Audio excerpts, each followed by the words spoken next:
সরপাড়া বাজার মাছকে মানে মাছ বেচা কেন্দ্রিক করে কালকে ধরেন যে ঝামেলা হয়েছে। প্রথমে ঝামেলা হলে দুই পক্ষের লোকই ধরেন ছাড়াছাড়ি করে দিয়েছে। দেওয়ার পরে দিয়ে ওরা আবার 4-5 জন এসে লাঠি ছুটা নিয়ে কারোর হাতে আপনার রড, কারোর হাতে হাতুর, কারোর হাতে বেকি, ওরা নিয়ে পরে মনে করেন যে মাছলা ধরেন ধাওয়া করেছে। পরে মাছলার বয়স আপনার 16 থেকে 17, ওর ভিতরে ওর বয়স 17 একটা বাচ্চা, ওরে যদি আপনার ওইভাবে যদি মারে, এরপরে আমাদের ঠেকাঠেকি করেছি, ঝামেলা ধরেন যে এক পর্যায়ে হয়ে গিয়েছে।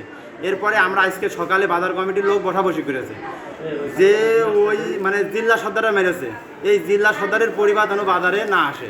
আমরা এটা যে কোনো একটা মিটিং এটি করে ওরা যাতে ঢোকে, এই কথা আমরা মিটিং করেছি আজকে বাজারে বসাবসি করার পরে যেয়েই ওরা আপনার কিছু ছেলেপেলে স্কুলে আসছিল, চরপাড়া মানে চরপাড়া আর মাইলমারি ছেলেপেলে আইসে এরা একটু হালকা একটু মারামারি করে।